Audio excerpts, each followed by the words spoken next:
اللهم صل على سيدنا ومولانا محمد وعلى سيدنا علي وسيدتنا فاطمة وسيدتنا زينب وسيدنا حسن وسيدنا حسين وعلى آله وصحبه وبارك وسلم سيدنا ومولانا محمد وعلى بسم اللہ الرحمن الرحیم۔ السلام علیکم ناظرین، پروگرام صبح نور کے ساتھ آپ کا میزبان نذیر احمد غازی حاضر ہے۔ ناظرین کرام، حضرت ابو انیس محمد برکت علی صاحب رحمہ اللہ کی مشہور تالیف اسماء النبی الکریم صلی اللہ علیہ وآلہ وسلم سے ایک اسم مبارک پڑھنے کی سعادت حاصل کر رہا ہوں۔ سیدنا المبشر صلی اللہ علیہ وآلہ وسلم، ہمارے سردار خوشخبری سنانے والے، درود و سلام بھیجے اللہ آپ صلی اللہ علیہ وسلم، آپ کی آل پاک اور آپ کے صحابہ کرام پر۔ حضرت عبداللہ رضی اللہ تعالیٰ عنہ بیان کرتے ہیں، ایک روز حضور نبی کریم صلی اللہ علیہ وآلہ وسلم اپنے حجرہ مبارک سے باہر تشریف لائے اور مسجد میں داخل ہوئے۔ وہاں آپ صلی اللہ علیہ وآلہ وسلم نے لوگوں کو دو حلقوں میں منقسم بیٹھے دیکھا۔ ایک حلقہ کے لوگ قرآن کی تلاوت کر رہے تھے اور اللہ سے دعا مانگ رہے تھے، جبکہ دوسرے حلقہ کے لوگ تعلیم و تعلم میں مصروف تھے۔ آپ صلی اللہ علیہ وآلہ وسلم نے فرمایا، یہ دونوں نیکی کا کام سر انجام دے رہے ہیں۔ ایک حلقہ والے قرآن پڑھ رہے ہیں اور اللہ تعالیٰ سے دعا کر رہے ہیں، خدا اگر چاہے تو انہیں عطا کرے، اگر چاہے تو عطا نہ کرے۔ دوسرے حلقہ والے لوگ تعلیم و تعلم میں مشغول ہیں اور میں بھی معلم بنا کر مبعوث کیا گیا ہوں۔ یہ فرما کر آپ صلی اللہ علیہ وآلہ وسلم ان کے ساتھ بیٹھ گئے۔ امام ترمذی رحمہ اللہ نے نقل کیا ہے کہ نبی کریم صلی اللہ علیہ وسلم نے فرمایا، بے شک لوگ تمہارے تابع ہیں اور وہ تمہارے پاس زمین کے اطراف و اکناف سے فقہ حاصل کرنے کے لیے آئیں گے، لہذا جب وہ تمہارے پاس آئیں تو ان کے بارے میں نے جو بھلائی کرنے کی وصیت کی ہے اسے قبول کرنا۔ ناظرین کرام، آج ہم ایک ایسے عظیم فقیہ کے تذکار پاک کرنے کی سعادت حاصل کر رہے ہیں جن کے تلامذہ ان کے شاگردوں میں بہت بہت بڑی ہستیاں شامل ہیں۔ ان کے شاگردوں میں امام شافعی ہیں، امام ابو حفص کبیر ہیں جو امام بخاری کے بھی استاد تھے، یعنی یوں کہہ لیں کہ امام بخاری کے یہ دادا استاد بنتی ہے شخصیت، اور امام ابن معین جو رحمۃ اللہ علیہ جیسی شخصیات جو ہیں وہ ان کے شاگردوں میں شامل تھیں۔ اور شاگرد تو اپنے اساتذہ پر ہمیشہ فخر کرتے ہیں، لیکن یہ ایک ایسے شاگرد تھے جن پر ان کے اساتذہ کو فخر تھا، اور اساتذہ بھی ان کے جو تھے وہ کتنی بڑی بڑی ہستیاں تھیں۔ امام اعظم ابو حنیفہ رحمۃ اللہ، اماموں کے امام، امام مالک رحمۃ اللہ عظیم عاشق رسول، امام ابو یوسف، امام سفیان ثوری اور امام اوزاعی رحمۃ اللہ علیہ جیسی ہستیاں جو ہیں وہ ان کے اساتذہ میں شامل ہیں، اور امام مالک رحمۃ اللہ علیہ جو تھے وہ ان پہ فخر کیا کرتے تھے، اور ان کی زبان کی فصاحت و بلاغت دیکھ کر امام شافعی رحمۃ اللہ فرمایا کرتے تھے کہ مجھے بعض اوقات یوں لگتا ہے کہ قرآن جو ہے امام محمد کی جو زبان ہے اس میں نازل ہوا ہے۔ یہ وہ ہستی تھی، ایک ہفتہ کے اندر قرآن حکیم حفظ کر لیا۔ اللہ تعالیٰ نے ان کو بلا کا حفظہ دیا تھا، اور اس کے ساتھ ساتھ ان کو اللہ تعالیٰ نے وہ جو حسن کی ساری خوبیاں ہیں، وہ جمالیاتی ثروتیں اللہ تعالیٰ نے بے پائیں عطا کی تھی، یہاں تک کہ غیر مسلم بعض جو تھے وہ اس وجہ سے مسلمان ہو گئے کہ ان کے چہرے کے انوار دیکھ کے انہوں نے کہا یہ چھوٹا محمد ہے، اگر یہ محمد عربی صلی اللہ علیہ وآلہ وسلم کا غلام جو ہے اس کے چہرے پہ اتنے انوار ہیں تو ان کا عالم کیا ہوگا۔ وہ مجھے یاد آ گئے نجم سبزواری کے جب حسن تھا ان کا جلوہ نما، انوار کا عالم کیا ہوگا، ہر کوئی فدا ہے بن دیکھے دیدار کا عالم کیا ہوگا۔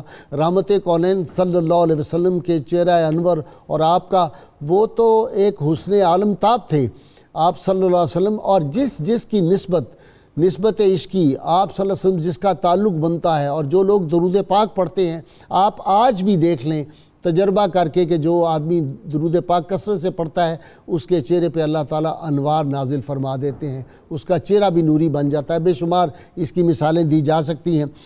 ناظرین کرام، یہ وہ ہستی تھی جن کے پاس لوگ جو تھے عرب و عجم کے علم حاصل کرنے کے لیے آتے تھے، اور جویائے علم کوفہ سے، بصرہ سے، شام سے، ہرات سے، رے سے، حلب سے، بخارا سے، یعنی اقصائے عالم سے لوگ جو تھے وہ ان سے اکتساب فیض، اکتساب علم کرنے کے لیے آتے تھے۔ اور بعض امام شافعی فرماتے تھے فقہ کے علوم میں یہ امام مالک سے بھی بڑے ہیں، اس معاملے میں یہ ان کا خاص شعبہ تھا۔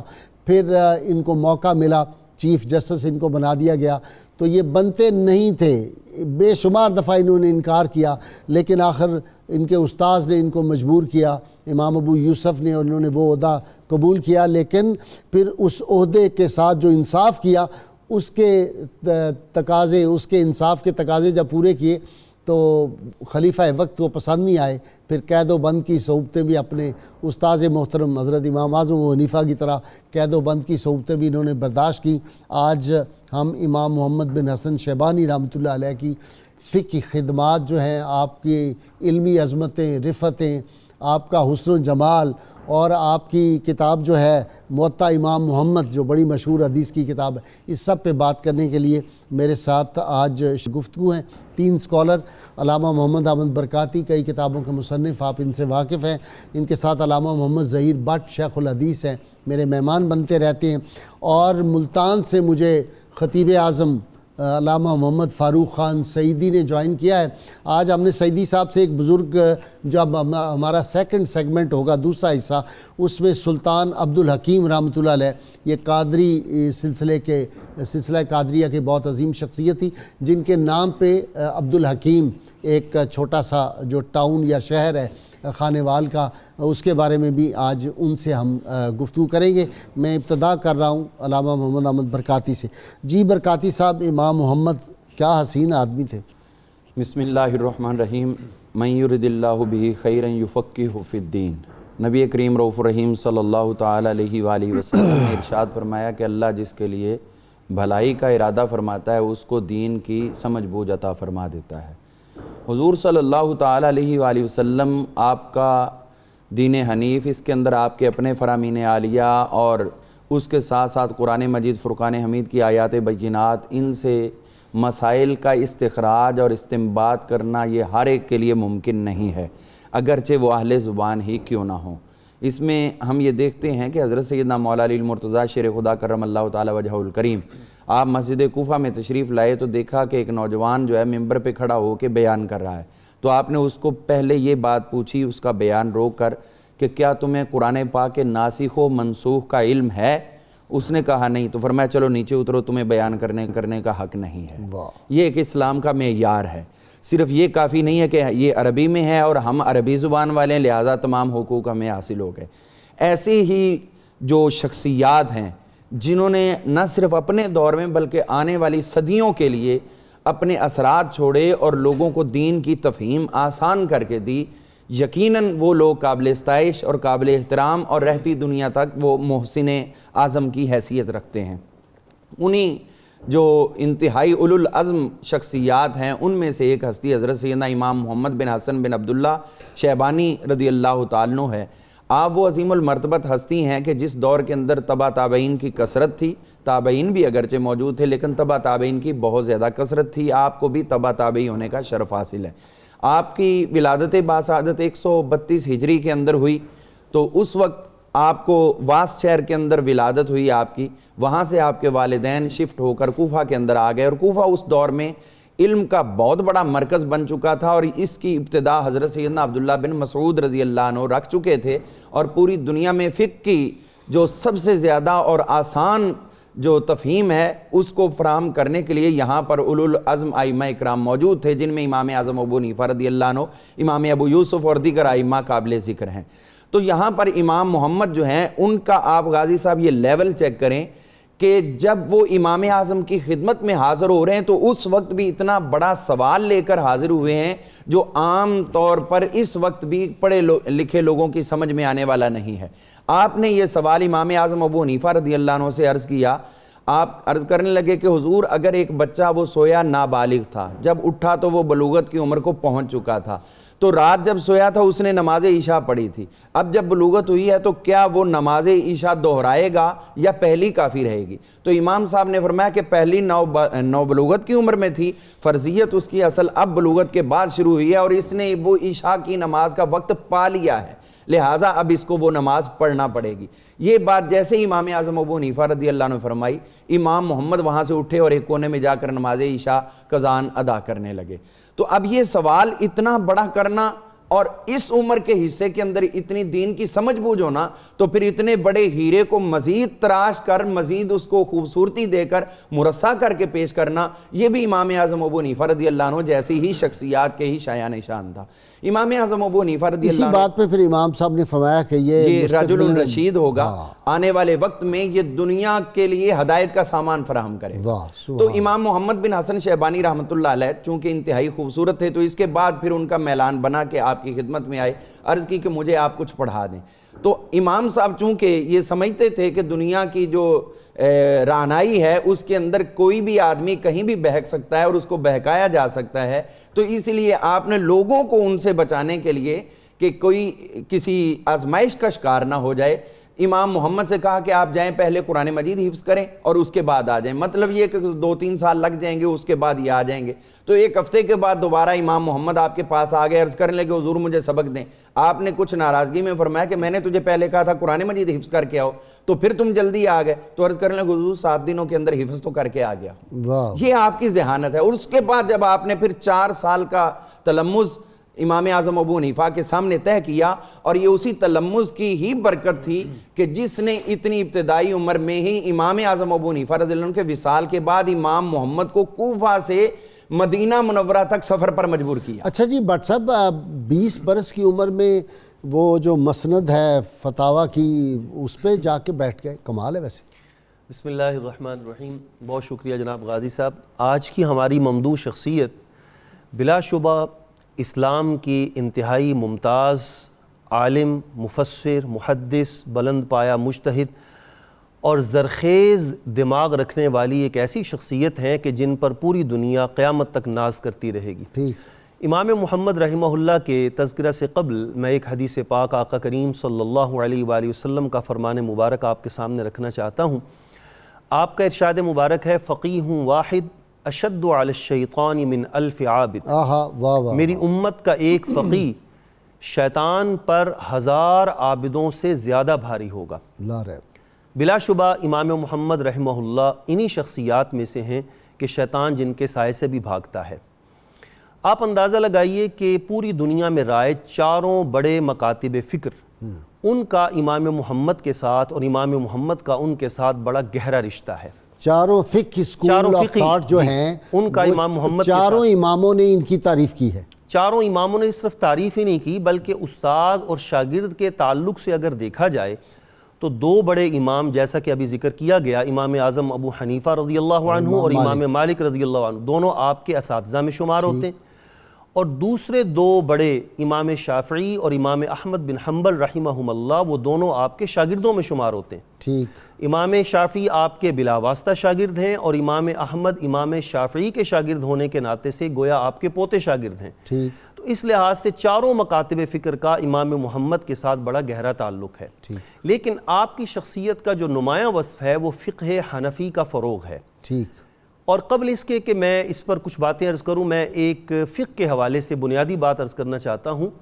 ایک مغالطہ جو لوگوں کے ذہنوں میں پایا جاتا ہے یا پھیلا دیا جاتا ہے جان بوجھ کر کہ فقہ جو ہے یہ قرآن و سنت سے متصادم کوئی چیز ہے، قرآن و سنت الگ ہے اور فقہ کوئی الگ چیز ہے، امام کی رائے اور قیاس پر لوگ عمل کرتے ہیں، قرآن و سنت کو چھوڑ دیتے ہیں۔ ہرگز یہ بات درست نہیں ہے۔ قرآن و سنت کے سمندر سے ہی موتی چن کر ان ائمہ مجتہدین نے امت کے سامنے رکھے ہیں، اور کوئی بھی مجتہد ایسا نہیں ہے کہ جس کو شارع ہونے کا یعنی شریعت وضع کرنے کا اختیار حاصل ہو، بلکہ ان ائمہ کرام کا کام یہ تھا کہ قرآن و سنت کے وہ احکامات جن تک لوگوں کی عقلوں کی رسائی نہیں تھی، ان پہ پردہ پڑا ہوا تھا، انہیں اپنی محنت سے، جفا کشی سے، اپنی ذہانت سے اور اپنے غور و فکر سے ان مسائل سے پردہ ہٹا کر قرآن پاک کا اور حدیث پاک کا جو حکم ہے اس کو انہوں نے ظاہر کیا ہے، انہوں نے ثابت نہیں کیا۔ ٹھیک، اس کی 20 مثالیں قرآن و سنت سے پیش کی جا سکتی۔ لہٰذا فقہ حنفی جو ہے، جو کہ پوری دنیا کے اندر رائج ہے اور جس کے ماننے والے بہت زیادہ کثیر تعداد میں برصغیر پاک و ہند میں پائے جاتے ہیں، ان پر امام محمد رحمہ اللہ کا بہت بڑا احسان ہے کہ آپ نے فقہ حنفی کے جو اصول ہیں، قوانین ہیں، ترتیب و تدوین ساری، ان کی ترتیب اور تدوین اور ان کو ایک منظم شکل میں کتابوں کے انداز میں ان کے الگ الگ ابواب بنا کر ان کے عنوانات قائم کر کے ان مسائل کو بڑی تفصیل کے ساتھ آپ نے بیان فرمایا ہے، اور ان کی تمام تر جو تالیفات ہیں وہ اس بات کی بین گواہ ہیں کہ امام محمد رحمہ اللہ کو اللہ پاک نے بڑا زرخیز دماغ عطا فرمایا تھا۔ سبحان اللہ۔ امام محمد رحمہ اللہ آپ کی شخصیت کے حوالے سے آپ کا حافظہ تو ابھی آپ نے سماعت فرمایا کہ 7 دن کے قلیل عرصے میں آپ نے قرآن مجید حفظ کر لیا۔ اس کے ساتھ ساتھ اللہ تبارک و تعالی نے آپ کو جو خودداری کا وصف عطا فرمایا تھا، گرچہ آپ نے امام ابو یوسف رحمہ اللہ کے اصرار پر منصب قضا کو قبول تو فرمایا، لیکن اس منصب قضا کے قبول کرنے کے باوجود آپ کی خودداری، للہیت اور خشیت الہی کے جو آپ کے اوصاف ہیں ان میں کوئی کمی نہیں آئی۔ تاریخ دان لکھتے ہیں کہ ایک مرتبہ خلیفہ وقت آیا اور اس کے استقبال کے لیے سب لوگ کھڑے ہو گئے، امام محمد اپنی جگہ پر بدستور بیٹھے رہے۔ کچھ دیر کے بعد خلیفہ نے امام محمد کو طلب فرمایا تو آپ کے جو ساتھی تھے وہ پریشان ہو گئے کہ اب عتاب شاہی نازل ہوگا اور امام محمد کو یقیناً اس کی سزا دی جائے گی کہ آپ نے خلیفہ کا استقبال کیوں نہیں کیا۔ تھوڑی دیر کے بعد آپ اندر سے مسکراتے ہوئے باہر تشریف لائے تو لوگوں نے پوچھا حضرت آپ کے ساتھ کیا معاملہ ہوا؟ تو آپ نے ارشاد فرمایا کہ خلیفہ نے جب مجھ سے پوچھا کہ تم میرے استقبال کے لیے کیوں نہیں کھڑے ہوئے تو میں نے کہا خلیفہ آپ جانتے ہیں کہ اللہ تبارک و تعالی نے 2 گروہ بنائے ہیں لوگوں کے، ایک اہل خدمت ہیں اور ایک اہل علم ہیں، اور اللہ نے اپنے فضل و کرم سے مجھے اہل علم میں رکھا ہے۔ اہل خدمت کا کام تو خلیفہ کا استقبال کرنا، آؤ بھگت کرنا اور اس کا پروٹوکول ہے، لیکن اہل علم کی یہ شان نہیں ہے کہ وہ یہ کام کریں۔ اور پھر آپ نے ایک حدیث پاک سنائی کہ آقا کریم صلی اللہ علیہ وآلہ وسلم کا ارشاد مبارک ہے جس کا مفہوم یہ ہے کہ جو شخص یہ چاہتا ہے کہ لوگ اس کے استقبال کے لیے کھڑے ہوں، جس کی اپنی یہ خواہش ہے، تو اسے اپنا ٹھکانہ جہنم میں سمجھنا چاہیے۔ تو آپ کی یہ دینی حلقوں میں یہ جو حدیث پاک آپ نے بیان فرمائی ہے، جی، یہ دینی حلقوں میں بیان کیا کریں زیادہ۔ نہیں غازی صاحب، اس میں 2 باتیں ہیں۔ ایک بات یہ ہے کہ لوگوں کا خود بخود استقبال کرنا، اور ایک ہے کسی شخص کے دل میں یہ خواہش ہونا کہ لوگ میرے لیے کھڑے ہوں، جو قابل مذموم چیز ہے۔ اس کو ڈیفینڈ کرنے کی بجائے بیان کیا کریں، اس کی بہت زیادہ ضرورت ہے۔ میں جا رہا ہوں، فاروق خان سعیدی صاحب ملتان انتظار میں ہیں۔ جی علامہ صاحب، امام محمد رحمۃ اللہ علیہ، جی نحمدہ ونصلی ونسلم علی رسولہ الکریم۔ امام محمد رحمۃ اللہ علیہ فقہ حنفی کے اہم ستون ہیں، اور جن کو اصطلاح فقہ میں صاحبین کہا جاتا ہے، ان میں ایک امام ابو یوسف اور ایک امام محمد ہیں۔ جیسا کہ ہمارے ہم نشین ساتھیوں نے فرمایا ہے کہ آپ محرر المذاہب ہیں، آپ نے 1 لاکھ سے زیادہ مسائل کا استنباط کیا ہے۔ 4 سال کامل سیدنا امام ائمہ سراج الامہ امام اعظم ابو حنیفہ رضی اللہ عنہ کی بارگاہ میں حاضر رہے، اکتساب علم کیا اور سفر و حضر میں ساتھ رہے، اور 3 سال امام مالک رحمۃ اللہ علیہ امام دار الہجرہ کی خدمت میں رہے اور ان سے علم حدیث حاصل کیا، اور 700 سے زیادہ احادیث کا سماع کیا۔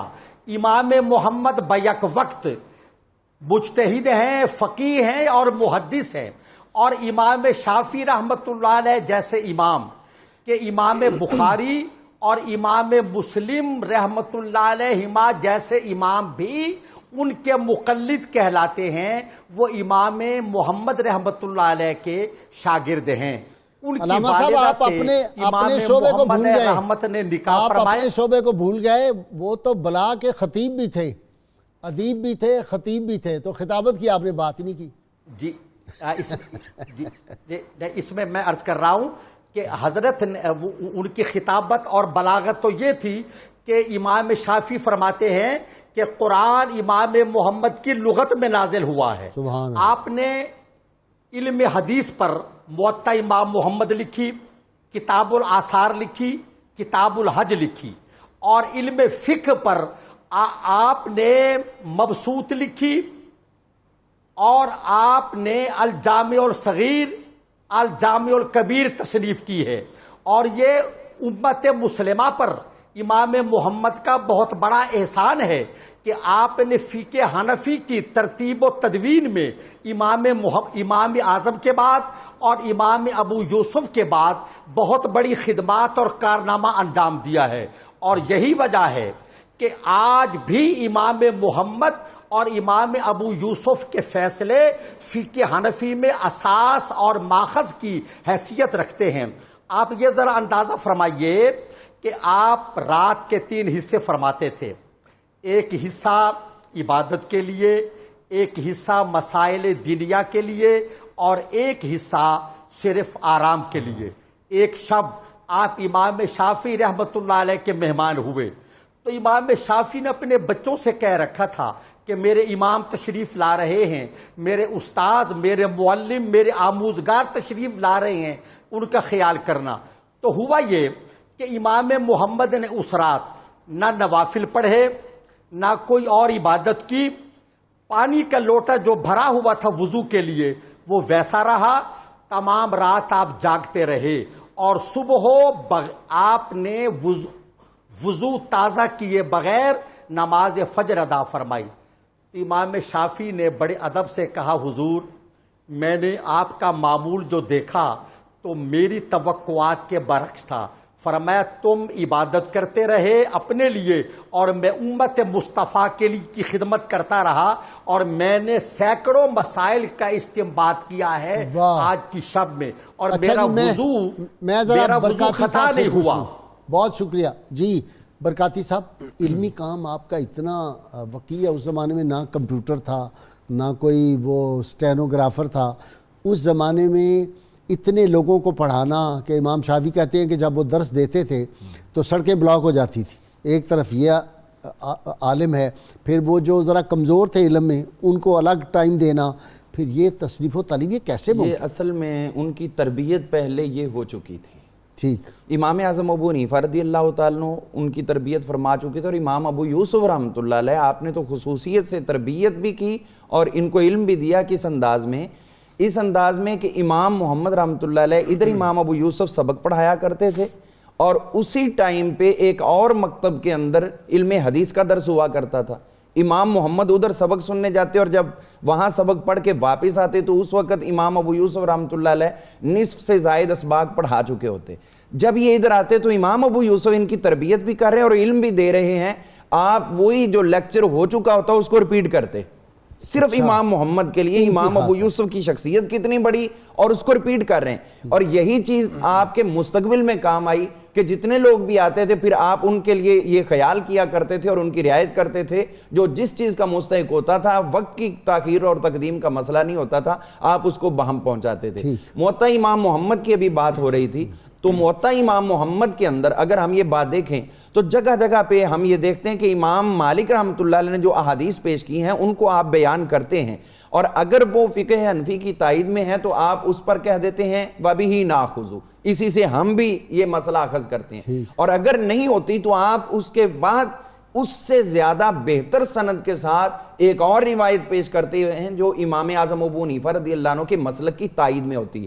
اس میں آپ یہ دیکھیں کہ یہ نہیں کرتے کہ پتہ ہے مجھے کہ یہ امام مالک کی روایت میرے مسلک کے خلاف ہے، میں اس کو درج ہی نہیں کرتا، جو میرے مسلک کی تائید میں اس کو درج کرتا ہوں. نہیں، بلکہ آپ اس کو بھی ایک علمی دیانت ہے، اس کو بھی اسی طرح تحریر فرماتے اور اس کے بعد جو ہے امام اعظم ابو حنیفہ رضی اللہ عنہ کی تائید میں بھی پیش کرتے. آپ نے علم کی جو ترسیل ہے اس کے اندر دیکھتے ہیں کہ پہلے تو آپ کو 30,000 درہم ترکہ کے اندر ملے، وراثت میں ملے. آپ کی جو ابھی بات ہوئی کہ جو زبان ہے خطابت کی آپ نے اشارہ فرمایا، اس کے اندر یہ کہ امام محمد فرماتے کہ ان میں سے 15,000 درہم میں نے علم نحو، علم لغت اور اس کے ساتھ علم شعر پر خرچ کیے، اور اس دور میں سب سے زیادہ فصاحت و بلاغت حاصل کرنے کا ذریعہ علم الشعر ہوا کرتا تھا، اس پہ آپ نے 15,000 درہم خرچ کیے، اور قرآن و حدیث کا علم حاصل کرنے کے لیے آپ نے 15,000 درہم خرچ کیے۔ اور آپ کی شخصیت کا سب سے روشن پہلو یہ ہے کہ آپ کو قاضی بنانے کے لیے امام مالک جیسی شخصیت نے سفارش کی، ان کو فیوچر نظر آ رہا تھا امام محمد کیا ہیں، اور امام ابو یوسف نے اپنا زور اصرار بالتکرار کر کے آپ کو قاضی مقرر کروایا۔ اور اس میں پر لطف بات جو ہمیں نظر آتی ہے وہ یہ ہے کہ امام محمد بیک وقت آپ فقیہ بھی تھے، محدث بھی تھے، مفسر بھی تھے، ہمہ جہت خوبیاں تھیں، لیکن اس کے باوجود یہ آج کی نسل کو سمجھنا چاہیے کہ شاگرد اتنا فائق ہو جائے، اتنے اعلیٰ درجہ پر ہو جائے تو اس کا کریکٹر کیا ہونا چاہیے۔ آپ چاہتے تو ایک الگ سے فقہ کی بنیاد رکھ سکتے تھے، لیکن آپ نے الگ بنیاد رکھنے کی بجائے امام اعظم ابو حنیفہ رضی اللہ عنہ کی فقہ کو ہی جاری کیا، اور اپنے تمام علوم جو ہے اس فقہ کے اندر ہی سمو دیے۔ اپنے استاد صاحب کو بائی پاس کرتے ہوئے یا کم علم ثابت کرتے ہوئے چلنا یہ ہمارے اکابرین کا شیوا نہیں ہے، بلکہ ہمارے اکابرین کا یہی عمل ہے کہ اگر آپ کو اللہ نے صلاحیت دی ہے اپنے اساتذہ کا نام بلند کرنے کی کوشش کریں۔ صحیح۔ امام محمد بن حسن شیبانی رحمۃ اللہ علیہ، آپ نے وقت ضرورت امام شافعی رحمۃ اللہ علیہ کی والدہ کا وصال ہو گیا تھا، والد محترم کا وصال تھا، تو اس کے بعد ان کو تقویت اور سپورٹ دینے کے لیے آپ نے امام شافعی کی والدہ محترمہ کے ساتھ نکاح بھی فرمایا، تاکہ جو آپ سپورٹ کرتے ہیں کوئی بندہ اس کو غلط رنگ نہ دے سکے، ان کو بیٹا سمجھتے ہوئے آپ نے ان کو سپورٹ کیا ہے۔ اور امام شافعی رحمۃ اللہ علیہ کو آپ نے کئی مرتبہ 1-1 لاکھ درہم جو ہے وہ پیش کیا ہے، تاکہ دین کا علم صرف یہ نہیں کہ آج کل یہ بھی تو ہے میرا شاگرد اور میں نہیں چاہتا کسی اور کے پاس چلا جائے، اگر میں پیر ہوں تو میں نہیں چاہتا میرا مرید کسی اور کے پاس چلا جائے، لیکن امام محمد نے امام شافعی کے لیے سارے راستے آسان کر دیے کہ جہاں سے تمہیں جو کچھ بھی الحکمت و ضالۃ المومن یہ تمہارا ہی گمشدہ خزانہ ہے، جس استاد سے ملتا ہے اسی سے حاصل۔ کالر ہیں جی لائن پہ۔ السلام علیکم۔ وعلیکم السلام جی۔ جی میاں صاحب۔ غازی صاحب 2 سوال ہیں میرے۔ جی فرمائیں۔ یہ ہے کہ حدیث مبارکہ کا مفہوم ہے کہ جو بالوں کو کالا کرتا ہے، قصاب لگاتا ہے، وہ جنت کی خوشبو نہیں سونگھ سکتا۔ اچھا، ایک اس کے متعلق روشنی ڈال دیں۔ اور دوسرا سوال یہ ہے کہ ایک خاتون اپنی عزت بچاتے ہوئے اگر اپنی جان خود لے لیتی ہے تو وہ خودکشی میں گنی جائے گی یا شہید ہوگی؟ ٹھیک ہے جی، ابھی پتہ کر لیتے۔ نیکسٹ جی، السلام علیکم۔ السلام علیکم جی وعلیکم السلام۔ جی نذیر احمد غازی صاحب، آپ سے بات کر کے بہت زیادہ خوشی محسوس ہو رہی ہے۔ مجھے بھی یقیناً راحت ہے، آپ فرمائیں سوال۔ جی میرا سوال یہ ہے کہ میں تقریباً 12-13 سال سے مجھے رات کو نیند نہیں آتی، میں نا کون آور ٹیبلٹ یوز کرتا ہوں۔ ٹھیک ہے، میں سمجھ گیا، ابھی پوچھتے ہیں اس کا حل کیا ہے۔ جی نیکسٹ جی۔ جی شاہد بھائی، کیا حال ہے جناب، کیسے ملا؟ اللہ کا شکر ہے، اللہ کا شکر ہے۔ یہ عرض کرنا تھا آپ نے کل کتنی کتب تحریر فرمائی؟ اچھا جی ٹھیک ہے، ابھی پوچھتے ہیں۔ ناظرین کرام، بہت مختصر وقفہ درود پاک سنتے پڑھتے ہیں، ہمارے ساتھ رہیے گا۔ اللهم صل على سيدنا ومولانا محمد وعلى سيدنا علي وسيدتنا فاطمة وسيدتنا زينب وسيدنا حسن وسيدنا حسين وعلى وصحبه وبارك وسلم اللهم صل على سيدنا ومولانا محمد وعلى سيدنا علي وسيدتنا فاطمة وسيدتنا زينب وسيدنا حسن وسيدنا حسين وعلى آله وصحبه وبارك وسلم وصحبه وبارك وسلم اللهم ویلکم بیک ناظرین کرام. جی علامہ صاحب مشکل سا سوال آ گیا ہے برکاتی صاحب آپ کے کھاتے میں, یہ بالوں کو سیاہ کرنا. جی اس میں مشروط طور پر اجازت ہے, اور ویسے جو محققین ہیں ان کے درمیان اس پہ کچھ اختلاف بھی ہے, اور کچھ روایات ایسی ہیں جو اس کی حرمت کی طرف دلالت کرتی ہیں, اور کچھ روایات ایسی ہیں جو رخصت بھی دیتی ہیں. مثلا ایک مجاہد کے لیے اجازت ہے, یا ایک ایسا خامد ہے جو ایجڈ ہو لیکن اس کا نکاح وغیرہ کسی نوجوان کے ساتھ ہے تو اس کو بھی یہ مشروط اجازت ہے. حضرت عثمان غنی رضی اللہ عنہ, حضرت سعد بن ابی وقاص رضی اللہ عنہ, حضرت سیدنا امام حسین پاک, اور ان شخصیات سے یہ چیزیں ثابت بھی ہیں. اور آڈینس میں سے کوئی یہ نہ کہہ دے کہ یہ صرف مجاہدین کے لیے. حضرت عثمان غنی اس دور میں جہاد نہیں کرتے رہے جس دور میں وہ لگاتے رہے. حضرت امام حسین پاک جب جہاد کرتے تھے والد محترم کے ساتھ, تقریباً آپ کی 32-33 برس عمر تھی, اس وقت آپ کو لگانے کی حاجت نہیں تھی, تو اس کے بعد آپ نے لگایا. تو یہ سلسلہ. اچھا جی آپ ذرا اس میں فرما دیں, وہ کہہ رہے ہیں کہ ایک عورت ہے وہ اپنی عزت بچانے کی خاطر جو ہے وہ خودکشی کر لیتی ہے, کیا وہ خودکشی ہوگی, حرام ہوگا؟ جس طرح جب امرتسر جل رہا تھا, آپ کو ذہن میں آ گیا ہوگا سارا نقشہ, آپ بھی تو اوریجنلی امرتسر سے ہیں نا, آپ کے اجداد, تو وہ اس وقت خواتین جو تھی انہوں نے بچانے کے لیے عزت ایک کنویں میں چھلانگ لگا دی, دریا میں. جی غازی صاحب, حدیث پاک کا مفہوم ہے جس کا مطلب یہ بنتا ہے کہ جو شخص اپنی جان, اپنے مال اور اپنی عزت کی حفاظت کے لیے لڑتا ہے اور لڑتے ہوئے وہ اللہ کی راہ میں جان دے دیتا ہے, تو وہ اس کے لیے ایک طرح کی شہادت کا رتبہ. بہت اچھے, آپ نے بڑا اچھا مسئلہ بیان کیا. دیکھیں نا 1965 کی جو وار تھی اس میں ہمارے جو فوجی جوان تھے, اتنی بڑی ٹینکوں کی لڑائی دنیا کی سب سے بڑی ہوئی ہے. اتنا ٹینک 5000 ٹینک لے کے انڈیا والے آئے, تو انہوں نے اپنی جانوں کے نذرانے پیش کیے, تو وہ ملک کی حفاظت کی. تو اس لیے بعض تو لوگ جو ہیں ان کو نہیں یہ سمجھ ہوتی, وہ کہتے ہیں نعوذ باللہ, اس کو بھی خودکشی کہہ دیتے ہیں, جن کو نہیں سمجھ ہوتی. اللہ تعالیٰ سمجھ دے. جی نیند نہیں آتی. جی نیند کے لیے غازی صاحب یا سلاموں کا وظیفہ اگر وہ رات کو سونے سے پہلے کر لیں تو انشاءاللہ العزیز اس کی برکت سے ان کو پرسکون نیند آنا شروع ہو جائے گی. ٹھیک ہے, اور درود پاک بھی کہتے ہیں, درود پاک اول و آخر پڑھ لیں. ٹھیک ہے جی. آپ کی طرف ہی آ رہا ہوں. امام محمد رحمۃ اللہ علیہ, امام محمد رحمۃ اللہ تعالی علیہ کے حوالے سے انہوں نے پوچھا تھا کہ ان کی کتابیں کتنی ہیں, تو آپ کی مشہور جو کتابیں ہیں 6 جو مسائل ظاہر الروایہ پر مشتمل ہیں, یعنی ایسے مسائل جن میں امام اعظم ابو حنیفہ, امام ابو یوسف اور امام محمد رحمہم اللہ ان کا اتفاق ہے یا کسی ایک کا قول ہے, تو وہ 6 کتابیں ہیں, ان کو ظاہر الروایہ کے مسائل کہا جاتا ہے. ان میں سب سے پہلی تصنیف آپ کی المبسوط ہے, اس کے بعد الزیادات ہے, پھر الجامع الصغیر, الجامع الکبیر, السیر الصغیر اور السیر الکبیر. یہ آپ کی مشہور 6 کتابیں ہیں. اس کے علاوہ موطا امام محمد کا تذکرہ تو پہلے علامہ برکاتی صاحب فرما چکے ہیں, اور بھی کچھ آپ کی تالیفات ہیں جو کہ مختلف علاقوں میں آپ نے املا فرمائی ہیں.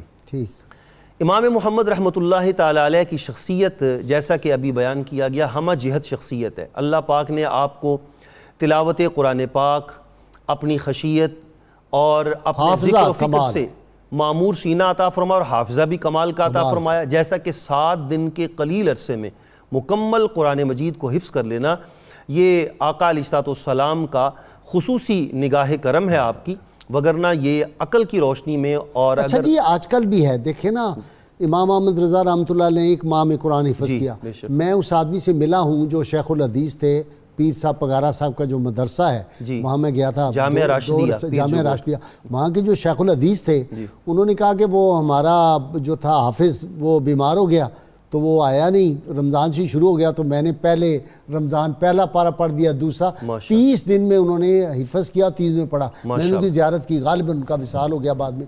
تو مطلب آج کے دور میں بھی یہ اس طرح کے لوگ موجود ہیں الحمدللہ. ہمارے اپنے اسکالر جو آتے ہیں ان کا بڑا حافظہ ہے. یہ جو اپنے اعظم نوری بڑا زبردست حافظہ ہے. ایک نیا ڈاکٹر فاروق آئے ہیں, وہ جو بوکن شریف والوں کے صاحبزادے پرسوں آئے تھے, کمال حافظہ ہے اس کا, اتنے وہ. اس طرح مفتی رمضان صاحب رحمۃ اللہ علیہ جو جامعہ کیا نام ہے حزب الاناف کے مفتی تھے, ان کا بھی کمال کا حافظہ تھا. جی آپ کی طرف آ رہا ہوں. جی علامہ فاروق خان سعیدی, سلطان عبد الحکیم رحمۃ اللہ علیہ, قادری بزرگ اور بے شمار کرامات. سلطان عبد الحکیم رحمۃ اللہ علیہ بر صغیر کے ان اولیاء کاملین میں نمایاں ہیں جنہوں نے اس دھرتی پر اسلام پھیلایا. آپ کی ولادت 1085 ہجری میں ضلع خانوال میں ہوئی، اور اتفاق دیکھیے کہ آپ ہی کے نام سے وہ ریلوے اسٹیشن جو خانوال سے فیصل آباد کو مین ریلوے لائن جاتی ہے، آپ کے نام نامی اس میں گرامی سے معنون اور منسوب ہے، اور وہ شہر بھی، وہ قصبہ بھی، وہ جرنل بس اسٹینڈ بھی آپ کے نام سے منسوب ہے۔ سلسلہ قادریہ ہے میں آپ کی بیعت حضرت سلطان ایوب رحمۃ اللہ علیہ سے ہے، اور سلطان ایوب رحمۃ اللہ علیہ وہ ہیں جو حضرت مخدوم عبد الرشید حقانی علیہ رحمہ جو ہاشمی خاندان کے ہیں، آپ سلطان ایوب ان کی اولاد میں سے ہیں، اور مخدوم عبد الرشید حقانی رحمۃ اللہ علیہ حضور غوث العالمین غوث بہاؤالدین زکریہ رحمۃ اللہ علیہ کے چچا زاد بھائی ہیں، اور آپ کی ہمشیر غوث العالمین کے نکاح میں، اور غوث العالمین کی ہمشیر مخدوم عبد الرشید حقانی کے نکاح میں ہے۔ غوث العالمین سلسلہ سہروردیہ کے اتنے آفتاب و مہتاب ہیں حضور غوث العالمین سہروردی سلسلے کے، اور مخدوم عبد الرشید حقانی رحمۃ اللہ علیہ سلسلہ قادریہ کے بزرگ ہیں، اور آپ کی اولاد میں سلطان ایوب رحمۃ اللہ علیہ سے حضرت عبد الحکیم علیہ رحمہ نے بیعت کی۔ اور سبحان اللہ، یہ بات دیکھیے کہ آپ کا نام عبد الحکیم تھا، جب بیعت ہوئے تو مرشد نے کہا آج کے بعد تم سلطان عبد الحکیم کہلاؤ گے، تو آپ کو سخی سلطان عبد الحکیم کے نام سے آپ کو یاد کیا جاتا ہے۔ آپ کے والد ماجد کا نام میاں غلام علی رحمۃ اللہ علیہ، ذرا اسما دیکھیے، والد کا نام میاں غلام علی رحمۃ اللہ علیہ، اور والدہ کا نام حضرت بی بی فاطمہ رحمۃ اللہ علیہ ہے۔ بچپن ہی سے آپ کی جبین سعادت سے ایسے آثار نمودار ہو رہے تھے کہ جن سے پتہ چلتا تھا یہ بچہ غیر معمولی ذہانت اور غیر معمولی اطوار و عادات کا مالک ہے۔ ٹھیک، آپ کے خاندان کے بزرگ گئے وہاں حرمین شریفین حج کرنے گئے، تو حجاز مقدس میں ایک بزرگ نے آپ کے خاندان کے بزرگ کو تحفہ دیا۔ تحفہ کیا تھا؟ ایک چھری تھی اور ایک آب زمزم کی بوتل۔ فرمایا یہ لے جاؤ، تمہارے خاندان میں ایک کتب پیدا ہوگا، وقت کا ولی ہوگا، اس کو اس چھری سے ان کی ناف کاٹنا اور اس زمزم کے پانی سے ان کو نہلانا۔ تو آپ کو جو نہلانے، آپ کو پیدائش کے بعد جو غسل دیا گیا وہ آب زمزم سے تھا، اور وہ چھری جو حجاز مقدس کے بزرگ نے آپ کو دی تھی اسی سے آپ کی ناف کاٹی گئی۔ ٹھیک ہے، میں ذرا برکاتی صاحب سے کچھ پوچھ لوں۔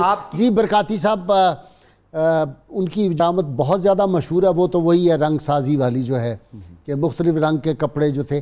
اچھا مجھے یاد پڑتا ہے، شاید بٹ صاحب آپ کو بھی پتا ہو، یہ جو حافظ عبد الکریم صاحب رحمۃ اللہ علیہ عیدگاہ شریف والے تھے، میرے والد گرامی کے مرشد کریم تھے، ان کے بارے میں بھی یہ آتا ہے کہ آپ بھی اس طرح رنگ سازی کرتے تھے اور اسی طرح وہ کپڑوں نکالے اور اس پہ ہر ایک کا رنگ مختلف تھا، اور یہ اس طرح کی کرامات جس طرح حضرت بہاؤالدین شاہ نقشبند رحمۃ اللہ علیہ کہ برتن بناتے تھے، توجہ کرتے تو برتن پہ وہ کلمہ شریف لکھا ہوتا تھا۔ جی یہ اس حوالے سے جو حضرت سلطان عبد الحکیم رحمۃ اللہ تعالی علیہ ان کا ذکر خیر کر رہے ہیں، تو ہمیں یہ سعادت حاصل ہے کہ میرے دادا جان اور پردادا جان یہ سارے اسی گھر میں ہی بیعت تھے، اور میرے پردادا جان کو ان سے خلافت بھی حاصل ہوئی تھی۔ ان کے آگے جو اولاد صالح محمد ان کے تھے، ان سے حضرت صالح محمد ان کی اولاد سے تھے۔ ماشاءاللہ۔ تو یہ سلسلہ کار جو ہے سلطان عبد الحکیم رحمۃ اللہ علیہ، ابھی امام محمد رحمۃ اللہ علیہ کے ذہانت کے حوالے سے بات ہو رہی تھی، تو حضرت سلطان عبد الحکیم رحمۃ اللہ علیہ کو بھی ایک شرف حاصل ہے، اور وہ یہ ہے کہ آپ نے صرف 5 سال کی عمر میں قرآن مجید حفظ کر لیا تھا، امام حضرت سلطان عبد الحکیم نے۔ اس کے بعد آپ کو شوق پڑا مزید حصول علم کا، کچھ والدین سے حاصل کر لیے، اور باقی حاصل کرنے کے لیے آپ نے دہلی کا سفر کیا۔ وہاں گئے تو اتفاق یہ تھا کہ سیٹیں نشستیں جتنی بھی تھیں طلباء کی وہ فل تھیں، اور وہاں کسی اور کے داخلے کی گنجائش نہیں تھی، لیکن آپ اتنا طویل سفر کر کے گئے تو آپ کے ذہن میں یہ بات تھی، آپ نے استاد صاحب سے عرض کیا مجھے کچھ وقت دے دیں، کچھ ٹائم دے دیں. انہوں نے اتنا ٹائم دیا کہ میں تو اس ٹائم پہ فلاں کلاس اور یہ میرا ٹائم فراغت کا ہے، میں باہر چہل قدمی کے لیے جاتا ہوں، تو اس وقت تم کوئی برتن پکڑ لینا، لوٹا پکڑ لینا، کسی بہانے سے میرے ساتھ چلتے جانا، وہاں جانے اور واپس آنے تک تمہارے پاس ٹائم ہے، اتنا تم مجھ سے پڑھ سکتے ہو اور اسی دوران سبق سنا سکتے ہو. اس کے بعد آپ کے پاس رہنے کا مسئلہ تھا اور آپ کے خورد و نوش کا مسئلہ تھا. آپ ایک بٹیارن کے پاس گئے اور کہنے لگے کہ میں تمہارے دن میں جو ہے نا وہ آگ جلا دیا کروں گا، اور اس کے بدلے میں جو تمہارے دانے ادھر بھن رہے ہوں گے جو اچھل کے باہر آتے ہیں مجھے اتنی اجازت دے دینا کہ وہ میں دانے اٹھا کے کھا لیا کروں. اللہ. اس کے بعد آپ گئے ایک درزی کے پاس، یہ ایک تاجر تھا، اس کے پاس گئے جو رات گئے تک کام کرتا تھا، تو فرمانے لگے کہ دن میں تو میں مصروف ہوتا ہوں، سبق یاد کرنا ہوتا ہے رات کو، لہٰذا آپ مجھے کچھ وقت دے دیں کہ میں آپ کے پاس بیٹھ کر سبق یاد کر لیا آپ کی لائٹ جو آپ کے جل رہی ہے. ایک دفعہ ایسا ہوا کہ وقت کا بادشاہ وہاں سے گزرا، مشلیں بہت زیادہ تھی، روشنی بہت زیادہ ہوئی، آپ کے پاس کتاب تھی تو آپ بے اختیاری میں اٹھے اور چلتے چلتے وہ کتاب پڑھنے لگے اور ساتھ جا رہے ہیں اور وہ چلتا جا رہا ہے اور آپ کو نہیں پتا کدھر جا رہے، بس روشنی میں جا رہے ہیں. چلتے چلتے وہ اپنے محل میں داخل ہو گئے اور ان کو پتہ نہ چلا، اور وہ مشلیں جو تھیں وہ انہوں نے آگے خادمات کنیزیں ان کے سپرد کر دیں اور یہ اسی روشنی میں اندر چلے گئے. جب انہوں نے دیکھا کہ یہ کیا مسئلہ ہو گیا، انہوں نے پکڑ لیا کہ یہ جاسوس ہے یا کوئی نقصان دینے والا ہے، گرفتار کر لیا. جب پوچھا تو بتایا کہ میں تو خانے وال سے آیا ہوں، اتنی دور سے سفر کر کے علم کے لیے آیا ہوں. تو کیسے رہتے ہو؟ پوری انکوائری کی گئی، انویسٹیگیشن ہوئی، تو اس میں استاد صاحب کو بھی طلب کیا گیا، اس بٹیارن کو بھی طلب کیا گیا، اور وہ جو درزی تھا اس کو بھی طلب کیا گیا. ان سے ان کے بارے میں پوچھا گیا تو استاد صاحب نے فرمایا کہ یہ اتنا ذہین بچہ ہے اور اتنے ٹائم میں میرے سے پڑھتا اور اتنے عرصے سے پڑھ رہا ہے. اس بٹیارن نے بھی یہی بات کہی کہ جو اس نے وعدہ کیا تھا آج تک اس کے علاوہ اس نے مجھ سے کوئی اور مطالبہ بھی نہیں کیا اور کچھ حاصل بھی نہیں کیا. اور وہ درزی کہنے لگا اور اس کے ساتھ جو تاجر تھا وہ کہنے لگے کہ ہم یہ دیکھتے ہیں کہ کئی دفعہ ہم اس کو تنہا چھوڑ کے جاتے ہیں اور اتنا مال پڑا ہوتا ہے، اس نے کبھی نگاہ بد اٹھا کے اس طرف نہیں دیکھا، یہ اتنا ایماندار ہے. اور پھر اسی بات سے وہ ان سے متاثر ہوا اور استاد صاحب سے کہنے لگا کہ یہ جتنی نشست کی آپ کو جو ملتی ہے وہ آپ کو میں دوں گا، کھانا پینا آپ کا شاہی ہوگا، اور رہائش کے لیے آپ کو میں انتظام کر کے دیتا ہوں، آپ اپنے علم کی پیاس جو ہے اس کو بجھائیں. اس طریقے سے آپ نے علم حاصل کیا ہے. اور جب واپس آئے ہیں تو اللہ تعالیٰ نے آپ کو جو حضور صلی اللہ علیہ وسلم کے معجزات کا تسلسل بصورت کرامات اولیاء سے سرزد ہوتی ہیں وہ بھی آپ کو عطا کی. آپ جانوروں کی زبانیں بھی جانتے تھے. اچھا جی. اور اسی طرح آپ کو جو مردہ ہیں ان کو زندہ کرنے کی بھی اللہ تعالیٰ نے صلاحیت اور طاقت عطا فرمائی تھی. ایک آپ کے سامنے گودڑی پوش آئے، انہوں نے نگاہ جلالی کی، ایک سامنے چڑیا بیٹھی تھی وہ پھڑک کے گری اور مر گئی، لیکن وہ کہنے لگا کہ اب اس کو مار تو دیا، اب زندہ کون کرے گا؟ تو اسی وقت سلطان عبد الحکیم رحمۃ اللہ علیہ آپ نے فرمایا تمہیں مارنا آتا ہے تو ہمیں زندہ کرنا آتا ہے. تو آپ نے پھر اس پہ جو وظیفہ پڑھا اور نگاہ کرم کی، وہ چڑیا فوری طور پر اٹھی اور اڑ کے چلی گئی. یہ آپ نے زندہ کی. ایک گیدڑ آ گیا آپ کے پاس، وہ دور سے آ رہا تھا، لوگ لاٹھیاں لے کے مارنے لگے، فرمایا چھوڑ دو اس کو، یہ ہماری طرف آ رہا ہے. جب وہ آیا تو آپ کے کانوں کے پاس وہ گونگا کرنے لگا، تو پھر آپ نے فرمایا چلو بھی اٹھو یہاں سے نکلو ہم چل جائیں گے. حضرت کیا ہوا؟ فرمایا یہ گیدڑ کہہ رہا ہے کہ اس علاقے میں کچھ لوگ ہیں جو جانوروں پہ ظلم کرتے ہیں، ناجائز مارتے ہیں، ان کو مارتے رہتے ہیں. ایک بھینس کو بہت زیادہ مارا گیا اور اس نے بد دعا دی ہے، اور ابھی یہ علاقہ جو ہے برباد ہو جائے گا، ویران ہو جائے گا، لہٰذا جہاں اللہ کا عذاب آنا ہے وہاں رہنا ہمارے لیے مناسب نہیں ہے. آپ فوری طور پر وہاں سے نکلے اور وہ جو لوگ تھے ان کے اوپر بجلی گری اور وہ سارے کے سارے وہاں پر پامال ہو گئے، ختم ہو گئے. اسی طرح حضرت سلطان عبد الحکیم رحمۃ اللہ تعالی علیہ آپ کو یہ بھی شرف حاصل ہے کہ قصور کے عظیم و شان صوفی شاعر حضرت بابا بلے شاہ سرکار رحمۃ اللہ تعالی علیہ یہ بھی حضرت سلطان عبد الحکیم کے پاس گئے اور آپ نے ان کو وظائف دیے، ان کو آپ نے جو انوار و تجلیات دینے تھے دیے. انہوں نے کہا بابا بلے شاہ کہہ رہے ہیں حضرت سلطان کو کہ آپ مجھے اپنا بیعت کر لیں. آپ نے فرمایا کہ میں نے آپ کو روحانی حصہ دے دیا ہے، بیعت کے لیے آپ کو لاہور میں شاہ عنایت قادری کے پاس جانا پڑے. جناب بٹ صاحب کچھ تھوڑا بہت آپ بھی حصہ ڈال دیں. محترم غازی صاحب میں یہ سوچ رہا تھا کہ یہ جتنے بھی بزرگوں کا تذکرہ ہم کر رہے ہیں انہوں نے حصول علم کتنی محنت سے، جفا کشی سے، جد و جہد سے کیا ہے. امام محمد رحمہ اللہ کو جو اپنے والد گرامی سے ترکہ ملا اس سارے کا سارا انہوں نے حصول علم پہ خرچ کر دیا. یہ اس بات کا ایک بہت بڑا پیغام ہے کہ اگر آج ہم بھی اپنی اولاد کی تربیت کے لیے اپنے مال کو خرچ کریں اور ہماری سب سے بڑی انویسٹمنٹ اولاد کی تعلیم و تربیت اور کردار سازی پر ہوگی تو یقیناً اس کے نتائج پوری امت کے لیے انتہائی نفع بخش ثابت ہوں گے. اور اگر ہم اپنی اولاد کے لیے رزق ہی سوچتے رہیں گے، وہ رزق جو اللہ کریم نے اپنے ذمہ کرم پہ لے رکھا ہے، تو پھر اس کے نتائج وہ ہیں جو آج ہم اپنی آنکھوں سے دیکھ رہے ہیں۔ حضرت سلطان عبدالحکیم رحمۃ اللہ تعالی علیہ کا انتہائی جفا کشی کے جی اہم بات عرض کرنی ہے مجھے۔ ہاں فرمائیں جی، ایک اہم بات عرض کرنی ہے آپ کی خدمت میں کہ حضرت سلطان عبدالحکیم رحمۃ اللہ علیہ کے خلفاء میں ایک بہت بڑا نام ہے حضرت خواجہ عبدالخالق اویسی رحمۃ اللہ علیہ کا۔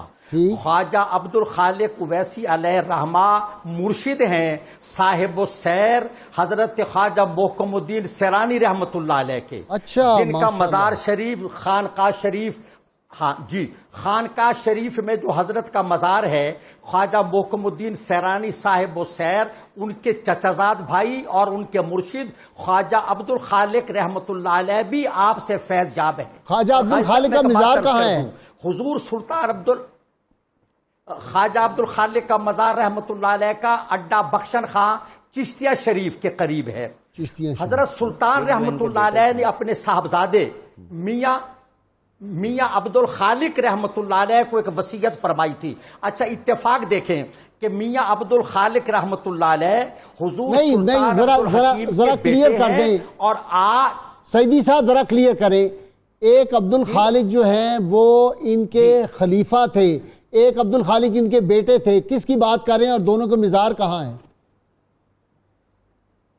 میں عرض کر رہا ہوں کہ میاں حضرت خواجہ عبدالخالق رحمۃ اللہ علیہ جو ہیں حضرت خواجہ محکم الدین سیرانی رحمۃ اللہ علیہ کے جو مرشد ہیں، میں ان کی بات کر رہا ہوں، وہ حضور سے فیض یاب ہیں۔ اور آپ کے صاحب جی، ان کا مزار اڈا بخشن خاں چشتیہ شریف، ٹھیک ہے چشتیہ شریف اڈا بخشن خاں۔ اچھا، اور حضرت سلطان رحمۃ اللہ علیہ کے جو صاحبزادے ہیں میاں عبدالخالق رحمۃ اللہ علیہ، ان سے آپ نے وصیت فرمائی تھی کہ لنگر جاری رکھنا۔ اچھا، آپ کے جو موجودہ سجادہ نشین ہیں ان کا نام بھی میاں عبدالخالق قادری ہے۔ یہ روایتی دربار نہیں ہے اور وہ روایتی سجادہ نشین نہیں۔